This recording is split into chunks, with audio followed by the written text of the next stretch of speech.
시작하기 전에 지난번에 제가 보니까 야외배 때 이 영상을 한번 보여준 적이 있었습니다.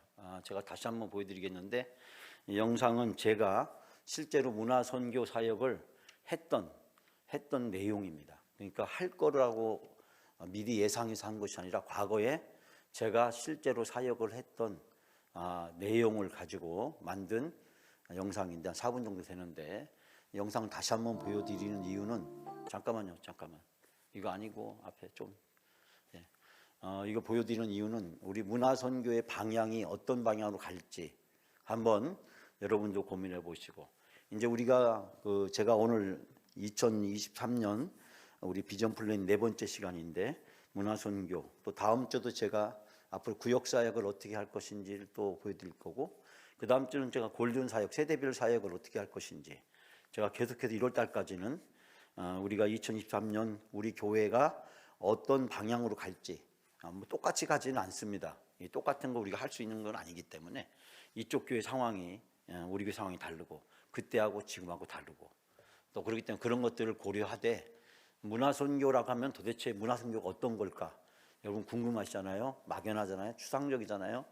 근데 저는 오래전부터 문화선교를 해왔고, 실제 현장에서 제가 오랫동안 했고, 실제 제가 그 전국에 또 총회 다니면서 많은 강의를 했고, 또 신학교에서도 또 목회자들에게 제가 세미나를 많이 했기 때문에 그 실제적인 내용을 가지고 여러분들에게 이 시간 보여드리려고 합니다. 그래서 이 영상 4분 좀 넘는데 보시면서, 내년도 우리가 이제 많이 달라지는 것 중에 하나가, 지난주는 예배가 달라진다라는 얘기를 제가 좀 말씀을 드렸고, 또 하나는 이제 문화선교, 새로운 선교, 그래서 우리가 국내외 선교와 문화선교를 통합해서 가는, 우리 교회에서는 큰 교회가 아니기 때문에 우리가 몇천 명, 몇만 명 되는 게 같으면 세분화돼서 이렇게 해야겠지만, 지금은 우리가 우리 교회 현실에 맞게끔 국내외 선교, 국내 선교, 해외 선교를 통합해서 국내 선교, 문화 선교인데 다 같이 또 묶어서 같이 연합해서 하려고 하고 있고, 그래서 여기서 여러분들이 생각할 것은, 우리가 앞으로 이 지역사회 사람들에게 문화를 통해 어떻게 선교할 거냐, 이것이 이제 우리 교인들한테나 또 대내적으로 교인들한테도 도움이 되고, 바깥 세상을 향해서도 선교의 다리를 놓는 그런 계기가 만들어져야 된다고 생각합니다. 그래서 그런 관점에서 여러분이 영상을 보시고, 우리 교회에 맞게끔 이대로 하는 게 아니라, 우리 교회에 맞게끔 우리가 할 수 있는 것이 무엇이 있을까?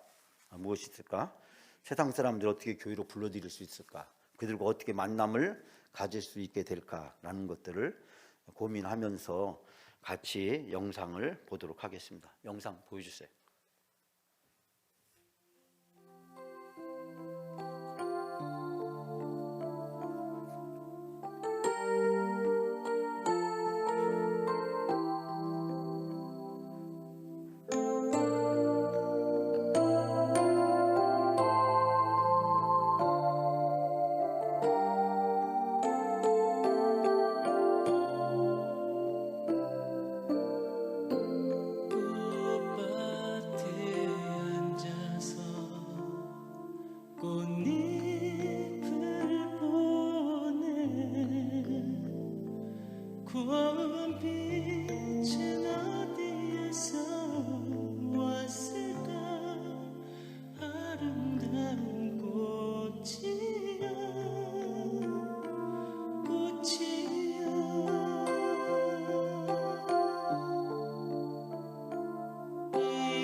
잘 보셨죠?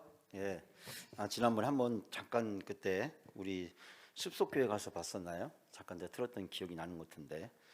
문화선교 벌써 이 문화선교를 제가 처음으로 고민하게 된 게 꽤 오래됐습니다. 1990년대 90년대 후반, 2000년 바로 전후인데 제가 그때 무슨 일을 하고 있었냐면 주로 이제 90년대 쪽에는 제가 멀티미디어 영상 예배 사역을 제가 하고 있었습니다. 우리가 지금 교회 예배당에서 이제 영상을 사용하기 일반화되어 있지만 1990년대만 해도 이게 시작되는 단계에 있었습니다. 그래서 영상이 교회에서 예배 때 사용되는 것이 생소하던 시대에 제가 주로 이제 영상 예배, 멀티미디어 교육에 대한 강의를 많이 하고 다녔는데 그러면서 이제 지금 한 교회에 지금 제 PDF 보여주시죠?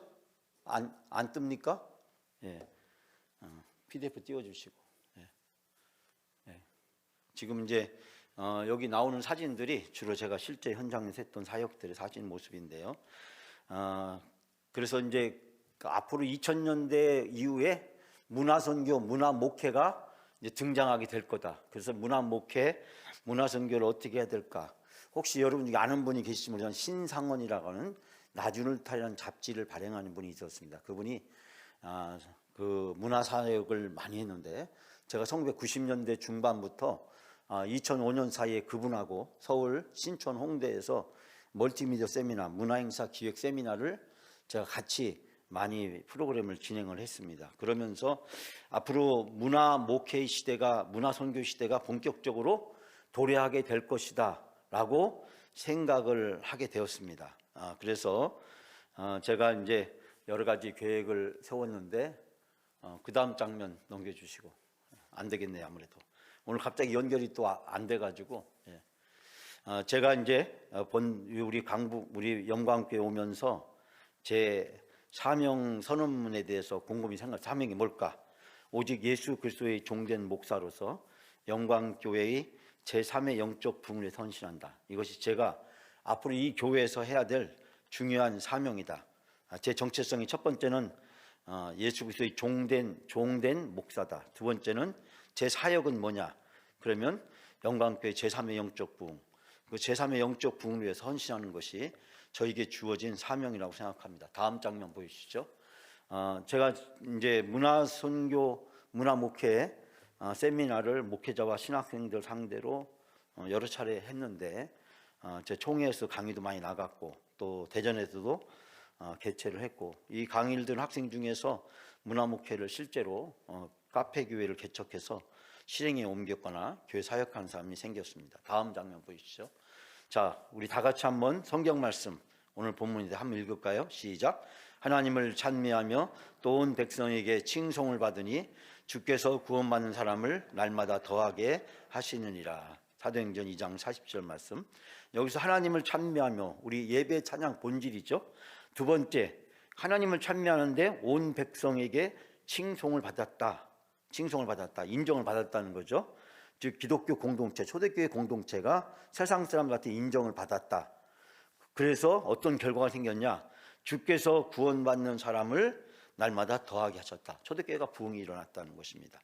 즉 하나님께 예배하는 어떤 영성의 본질, 핵심이죠. 우리가 이 핵심이 있었고 또 그 하나님께 예배하는 초대교회 교인들의 모습을 보면서 사람들이 굉장히 신뢰를 얻었다라는 것입니다. 그래서 칭송을 받았다는 것이고 그 결과로 구원받는 사람을 날마다 더하게, 즉 초대교회 부흥을 이루어 주셨다라는 것을 알 수 있게 됩니다. 다음 페이지 보여주세요.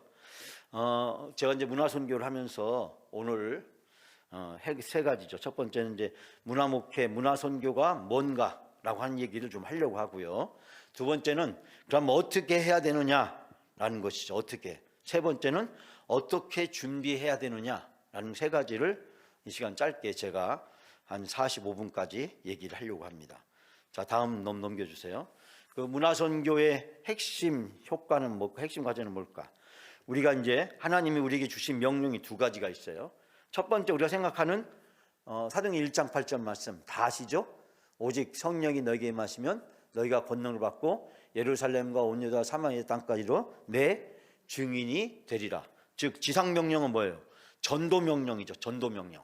모든 사람에게 예수 그리스도의 복음을 전하는 전도명령이 있고, 그다음 창세기 20장 1장 28절 말씀에 이 문화명령이 있어요. 문화명령. 아브라함 카이퍼라고 하는 그 유명한 신학자는 이걸 대명령이라고 얘기하고 지상명령 소명령이라고 하는데, 대명령은 우주와 모든 것을 총괄해서 하나님의 나라, 하나님의 통치가 이루어지게 하라는 문화명령이 있습니다.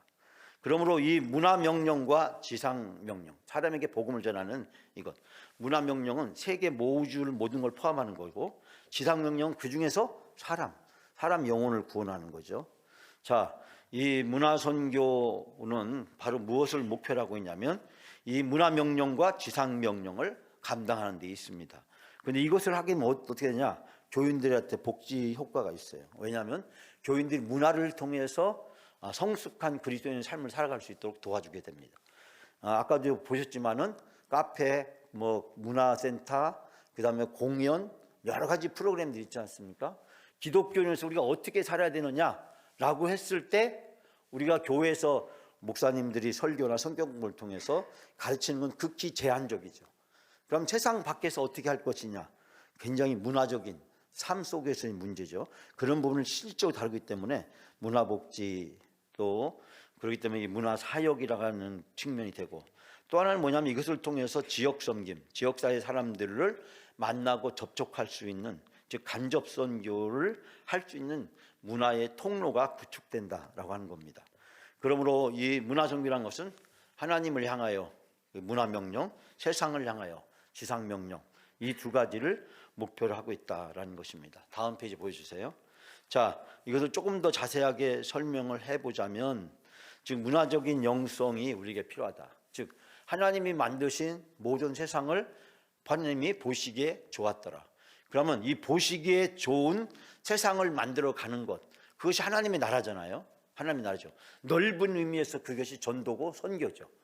즉 사람뿐만 아니라 모든 피조물과 우주에 존재하는 모든 것들이 하나님의 나라, 하나님의 다스리고 하나님이 통치하는 것이 이루어지게 하는 것, 그것이 바로 문화적 영성이고, 그것은 하나님의 나라가 핵심적인 내용을 얘기합니다.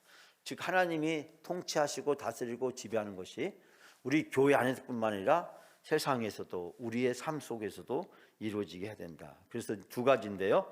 하나는 문화를 향한 선교, 문화를 향한 선교, 좋은 문화를 만드는 것. 우리 기독교인들이 사실 기독교 문화가 무엇이냐라고 했을 때 교회 안에서 예배하고 찬양하는 거 이외에는 특별히 이렇게 이것이 좋은 문화다.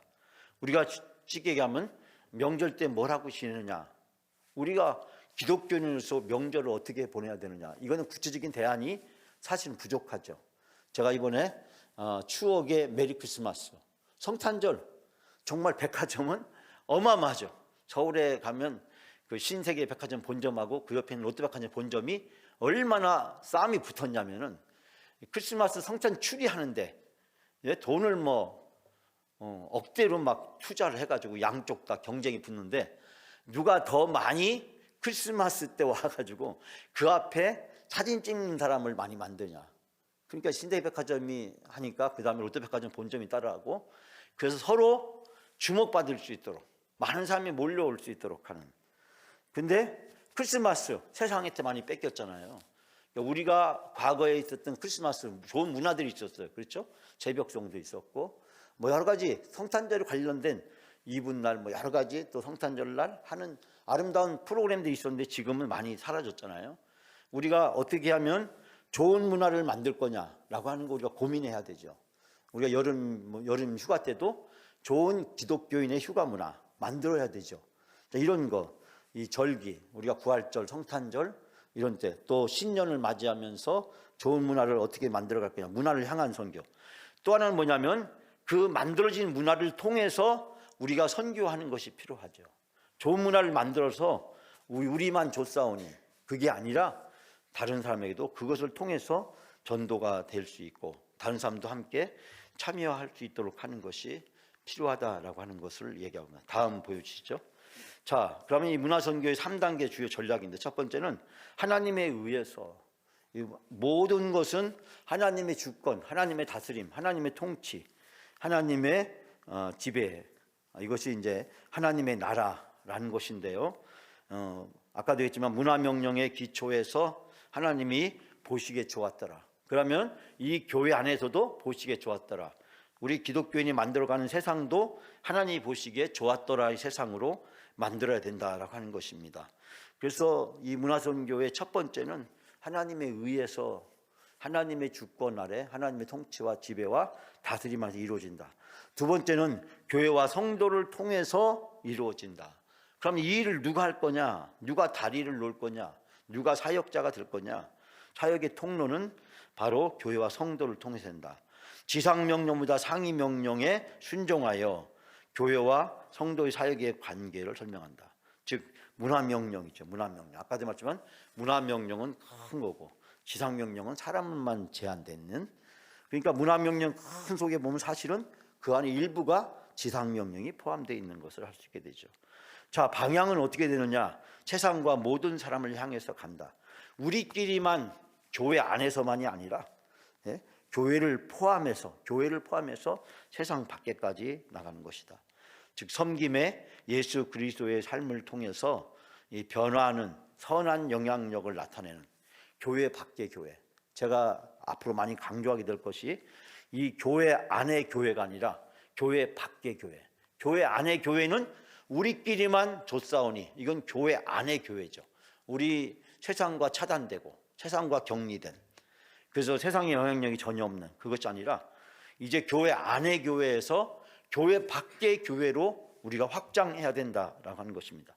그래서 3단계 하나님에 의해서 교회와 성도들을 통해서 세상과 모든 사람을 향해서 가는 것이 문화선교의 중요한 방향 내지는 전략이라고 이야기할 수 있습니다. 자, 다음 보이시죠? 이 문화선교의 구체적인 효과는 어떤 것이 있느냐? 문화선교는 4마리 토끼를 확실히 잡는데 너무나도 효과적인 선교 전략이다라고 하는 것입니다. 첫 번째는 교회 홍보하는데, 교회 이미지 개선하는데 좋은 결과를 가져올 수 있고 선교의 토대를 구축할 수 있다. 즉 베이스 캠프, 기초가 될 수 있다는 거죠. 자, 교회라고 했을 때 떠오르는 게 무엇이 있을까? 자, 우리 영광교회 하면 떠오르는 것이 무엇이 있을까? 예? 물론 이제 출교자들 때문에 우리 교회가 지역사회에서 이미지가 지금 손상되고 있는 부분도 있지만은 우리 영광교회 하면은 언덕 위에 있는 숲속에 있는 교회, 예? 그렇잖아요. 영광교회 주제가를 앞으로 우리가 만들려고 합니다. 주제가를 만드는데 숲속에 있는 아름다운 언덕 위에 숲속에 아름다운 교회, 뭐 교회 종소리가 울리면 주일날 같이 교회 가고, 뭐 이런 우리 영광교회 이미지. 옛날에 우리가 이 근처가 다 포도밭이었잖아요. 포도밭 위에 언덕 위에 있었고 철길 옆에 기차가 지나가면 뭐 손을 든다, 뭐 어쨌든 이런 아름다운 우리 어떤 가사말을 담아서 우리 영광교회의 노래, 영광교회의 어떤 그런 것이 필요하죠. 영광교회 하면 어떤 이미지를 가질 수 있을까? 전 이제 서울여대 앞에 있는 옛날에 어떤 교회를 알고 있었는데 그 교회는 하얀 것에 빨간 창을 가진, 그래서 서울여대 여학생들이 보게 되면 교회가 외국에 있는 스위스에 있는 교회들처럼, 예? 그 숲속에 하얀 그리고 빨간 창이 있는 그런 좀 교회 이미지. 우리 영광교회는 언덕 위에 숲 위에 있는 교회, 그러면서 고향교회처럼 한 번은 가보고 싶어하는 교회, 예? 저긴 한번 꼭 들려하고 싶은 교회. 그런 교회로 이 우리 교회 건물을 비롯해서 우리 교회 공간을 앞으로 어떻게 이미지 메이킹을 할 거냐. 영광교회 가지고 있는 장점이 있잖아요. 다른 교회는 다 상가 같고 골목 안에 있고, 예? 다 건물과 건물 사이에 끼어 있고, 근데 우리는 우뚝 서서, 예? 숲속에 쌓여서 언덕 위에 숲속에 있는 아름답고 행복한 교회, 고향교회 같은 포근하고 그런 교회 이미지, 저기 한번 가보고 싶다라고 하는 이미지를 어떻게 만드냐. 두 번째는 교인들 복지. 아까 제가 말씀드렸지만 이 카페나 문화센터라든지 문화 공연이라든지 여러 가지를 하게 되면 가장 혜택을 보는 건 누구냐면 교인이라는 거죠. 교인들이 기독교 문화를 통해서 행복한 삶을 살아갈 수 있도록 도울 수가 있다라고 하는 것입니다. 제가 뒤에서 좀 전에 아까 영상이 잠깐 나왔습니다만 이 교인 복지란 측면에서 여행 프로그램도 제가 막 했었는데요. 대관령 양떼 목장 체험 프로그램. 예? 여러분 그럴듯해 보입니까? 또 하나는 뭐냐면 강경 젓갈 투어.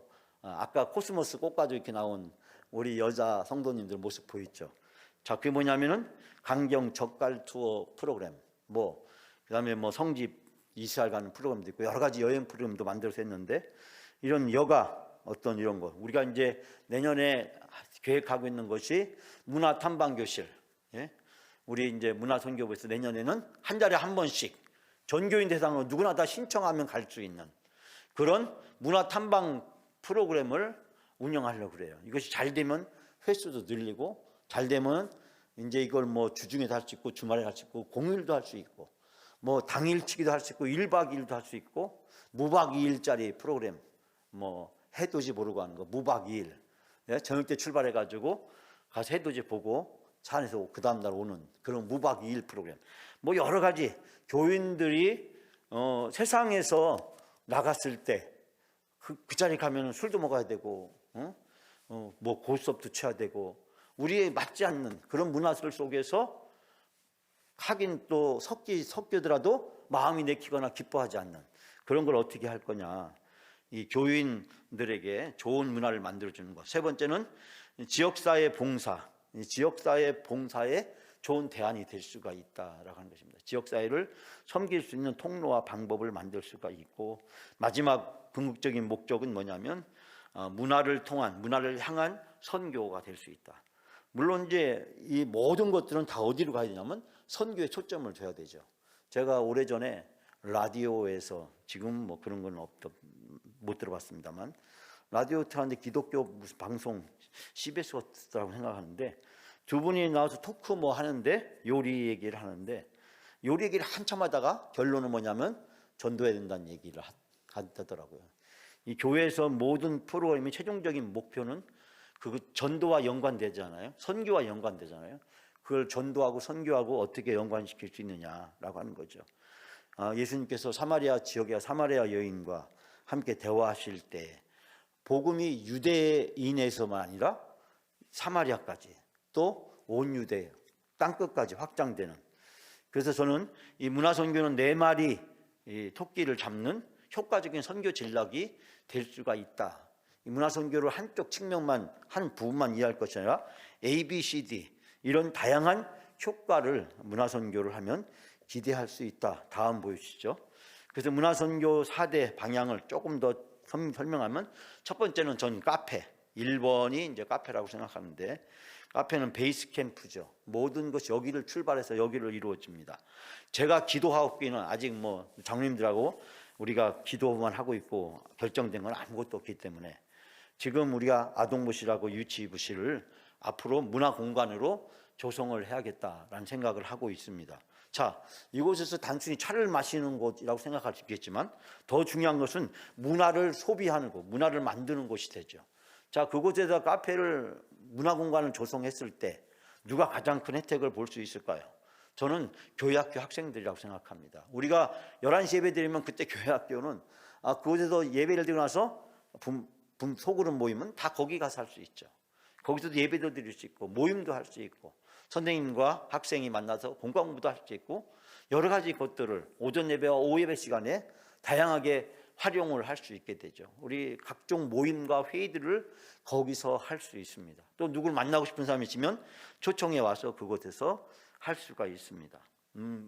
그냥 넓은 홀 하나를 만드는 것이 아니라 그 안에서도 약간의 변화를 줘서 소그룹 실도 만들고 중그룹실도 만들고 그래서 여러 가지 그 책도 볼 수 있고 음악도 들을 수 있고 또 그곳에 라이브 공연도 할 수 있고 할 수 있는 다양한 목적을 가진 다양한 것들을 갖춘, 아까 이제 카페를 보셨지만 그 카페는 제가 만든 카페는 100평짜리 카페였습니다. 100평짜리 카페였는데 그 카페도 그 안에 컴퓨터실도 있고 북센터도 있고 그 다음에 6명이 모이는 소그룹실, 또 10명이 모이는 중그룹실, 또 30명이 모이는 대그룹실, 그 100평 안에 여러 가지 공간을 이렇게 만들었어요. 그래서 서로 앉아도 불편함이 갖지 않도록 약간의 그 절반 정도 가리는 칸막이도 있고, 그래서 옆에 있는 나이가 많은 성도님들이 계시면 그 옆에 젊은 사람이 와서 앉기가 힘들죠. 그러나 거기는 약간 절반 정도의 칸막이가 사방에 이렇게 공간이 나눠져 있기 때문에 서로 있어도 보일 듯 말 듯. 예? 앉으면은 잘 안 보이는. 서서 있을 때는 보이지만. 그래서 서로 보호해주는. 한쪽은 공연을 할 수 있고 한쪽은 편하게 쉴 수 있고 그 안에 또 소그룹 모임할 수 있는 방을 몇 개 만들어서 여러분들이 다양하게 활용할 수 있도록 책도 보고 컴퓨터도 하고 컴퓨터를 왔다가 너무 학생들이 뭐 컴퓨터로 몰려와 가지고 나중에 상당히 곤란을 겪었지만 어쨌든 이 문화 공간이라는 것은 단순히 뭐 차만 마시는 공간이 아니라 회의, 소그룹, 성경 공부, 예배, 교육, 공연 다양한 것들을 할 수 있는 그런 멀티 성격을 가진 공간을 할 수 있다. 두 번째는 공연입니다. 아까도 보셨지만은 공연, 뮤지컬도 할 수 있고 우리가 소그룹 노래하는 분이 소그룹 공연도 할 수 있고 저는 이번에 추억의 메리 크리스마스 글쎄요 지금 이제 장장님하고 계획을 세워서 또 여러분들 좋은 의견을 주셔야 되는데 제가 이렇게 기쁨으로 찬양단이 많이 도와줘야 될 것 같고 자 이곳에서 촛불을 켜놓고 우리가 이 불 다 끄고요 촛불을 켜놓고 성탄절에 대한 행복했던 아름다웠던 추억이 있는 얘기를 같이 나누면 어떨까. 그 사이사이에 성탄 캐롤도 부르고 성탄 찬송도 부르고 요즘 성탄 캐롤 안 부르잖아요. 그냥 우리 마음속에 오랫동안 성탄절 되면은 같이 모여서 성탄 캐롤 신나게 부르고 막 그랬잖아요. 네? 그러면서 간식도 먹어가면서 크리스마스 때 먹는 간식이 뭐가 있을까요? 우리는 별로 없지만 외국 사람들은 크리스마스 때 먹는 게 파네토네라고 하는 빵이 있어요. 요구르트로 이렇게 발효시켜서 좋은 숙성시킨 빵. 예? 또 빼치카 벽난로 앞에서 먹는 달콤한 케이크 또 있습니다. 그러나 우리는 뭘 할 수 있을까? 크리스마스 때 크리스마스 노래를 부르면서 예수님이 오신 것을 어떻게 우리가 회상할 수 있을까? 근데 요즘 우리가 성탄절 예배만 싹 드리고 집에만 가는 그런 식으로 성탄절이 축소가 되고 세상은 더 커지고 이태원 이번 사건을 봤지만은 그게 세상의 축제는요. 예? 세상의 축제는 그렇게 커지는데 교회의 축제는 갈수록 좁아지는 없어져가는 성탄절에 교회에 예수님이 안 계시고 어디가 있어요? 백화점이나 쇼핑센터에 가 있는 예? 그런 현실을 보면서 우리가 어떻게 우리 문화를 만들어 갈까? 이런 문화가 있어야 교회 생활하는데 행복하고 신바람 나잖아요. 공연 어떻게 할 수 있을까? 또 세 번째는 강좌. 문화를 통해서 또 여러 가지를 배우고 나누고 함께 할 수 있는 프로그램들을 어떻게 할 수 있을까? 제가 옛날에는 뭐 비주얼이라든지 주얼리라든지 보석 만들기 있잖아요. 목걸이 팔찌 만들기. 또 수지침 이런 것들이 한때는 굉장히 유행했죠. 그럼 오늘날 사람들이 원하고 기대하는 것이 무엇이 있을까? 문화센터를 통해서 이런 걸 하게 되면 이 지역사회와 연계할 수 있고 지역에 있는 동사무소나 구청과도 연계할 수 있고 또 시민단체나 여러 단체들과 연계할 수 있고 지역 주민들이 교회를 찾게 만드는 효과를 가져올 수 있을 것이다. 제가 100평짜리 카페를 만들었는데요. 수요일날하고 주일날은 사람들이 빠글빠글해. 왜 그럴까요? 교인들이 교회 오는 날이니까. 그 교회는 수요 오전 예배가 있고 저녁 예배가 있었기 때문에 수요일날은 빠글빠글, 주일날은 앉은 자리가 없을 정도로. 왜냐하면 12시 예배가 끝나면 오후 예배가 3시에 시작되기 때문에 점심 식사하고 모든 사람이 다 어디로 몰려들겠어요? 카페로. 전에는 어떻게 했냐 제가 물어봤어요. 그랬더니 전에는 예배 끝나면 사람들이 다 없어져. 남자들은 저 교회 앞에 있는 다방에 가서 청년들은 저기 전철역 앞에 있는 카페에 가서 이따가 스물스물 오후 예배 때 되면 청년들은 안 오고 그 남선교 회원들은 다방에서 커피 마시다가 미쓰리가 타주는 커피 한 잔 마시고 노닥거리고 있다가 3시에 오시고 또 일부는 집으로 그냥 가버리시고 그랬는데 이 카페를 만들어 놓으니까 교인들이 너무너무 행복해하고 즐거워하는 거예요. 왜냐하면 교회 가면 있을 때가 있어요. 교회 가면 누군가를 만날 수 있는 데 있고 시간을 보낼 때가 있고 차를 마실 수 있어요. 전에는 예배 끝나면은 바로 집에 가세요. 교회에서 왔다 갔다 하지 마시고. 그 얘기잖아요. 교회에 있을 데가 없으니까. 장로님들은 권사님들은 그 교회 이 카페에 한 옆에 권사실이 있었는데 제가 권사실 없애버렸거든요. 이 카페에다 다 만들어 통합해버렸거든요. 권사님들이 필요할 때마다 언제든지 와서 쓰시면 된다. 예? 그렇게 제가 이제 바꾸고 변화시켰는데 어쨌든 이 여러 가지 이제 프로그램들을 통해서 우리가 만남을 가질 수 있게 되고요.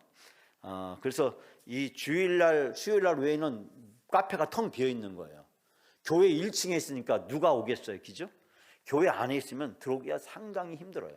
그래서 문화센터를 만들었더니 문화 강좌를 수강하기 위해서 사람들이 몰려오기 시작했는데 일주일에 1000명 이상이 오기 시작했습니다. 처음에는 200명에서 300명으로 나중에는 500~600명으로 700~800명으로 1000명을 돌파했던 기억이 제가 가지고 있습니다.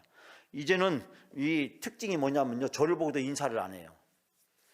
교인들은 저를 보고 인사를 하겠죠, 그죠? 목사님 안녕하세요 인사하는데 저를 보고도 인사 안 해요. 사람들이 교인이 아니라는 거죠.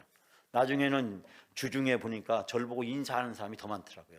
인사하는 사람들보다 교회 안 다니는 사람들이 더 많아졌다는 거죠. 그런 결과를 기대할 수 있다. 이때하고 지금하고 많이 달라졌기 때문에, 코로나 전후가 달라졌기 때문에 과연 이런 변동이 어떻게 생겼는지 다른 데 문화센터를 좀 체크하면서 우리가 가야 될 방향을 정해야 될 것 같고요. 네 번째는 봉사를 할 수 있다.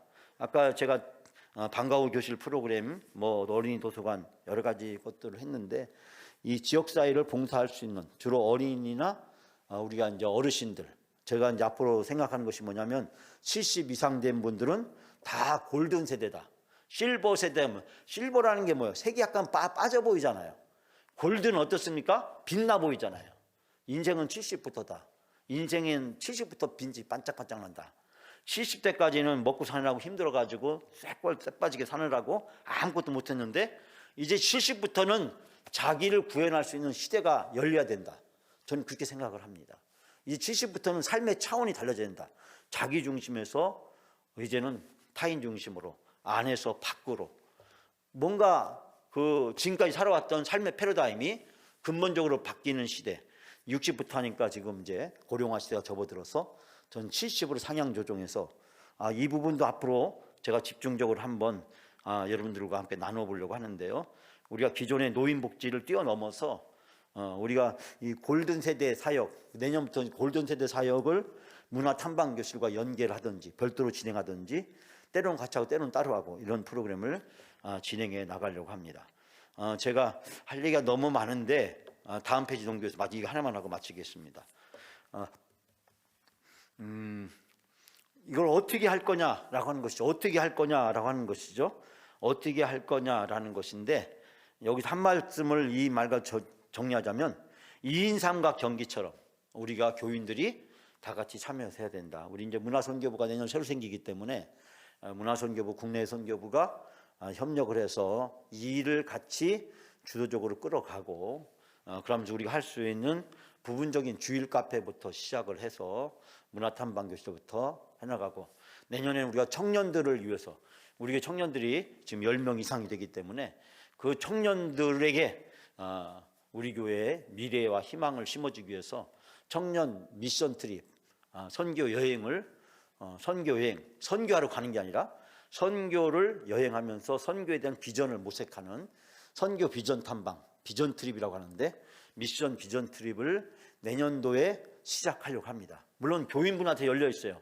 여러분들은 자비랑으로 가실 수가 있습니다. 청년들은 우리가 50%를 지원합니다. 그렇게 해서 청년들에게 국내 한 번, 해외 한 번, 국내외 아웃리치 선교 비전 트립을 내년도 해나가려고 하고 있습니다. 중요한 것은 우리 교회에 맞게끔 하나씩 작은 것부터 시작을 한다. 당장 우리가 아동부실하고 유치부실을 리모델링 할 수 있는 것인다면 저게 80평이면은 뭐 200만 원씩만 평당 잡아도 대충 얼마 나오는지 여러분 딱 기억하시죠? 비용이 들기 때문에 우리가 할 수 있는 범위 내에서 하나씩 해나간다. 처음부터 무모하게 너무 거창하게 도전하지 않는다. 우리가 할 수 있는 것부터 작은 것부터 하나씩 해나가면서 만들어 간다라는 얘기를 하고 싶습니다. 이외에도 제가 하고 싶은 얘기가 많지만 또 다음 기회에 또 여러분에게 말씀을 드리기로 하고 내년도 우리 영광교회 중요한 사역 중에 하나가 문화선교가 등장한다. 이 문화선교는 우리 영광교회 모든 성도들에게도 유익하고 도움이 되고 교회 생활이 행복하게 하는 것뿐만 아니라 이것이 선교와도 연결시켜 나갈 수 있는 아주 중요한 새로운 선교 영역이다라는 점을 여러분이 생각하시면서 이 일을 위해서 기도해 주시고 협력해 주시길 바랍니다. 이 선교의 활동에 따라서 앞으로 우리 교회가 또 지역사회와 여러 가지 연계해서 할 수 있는 선교 프로그램들을 만들어갈 수 있으리라고 생각을 합니다.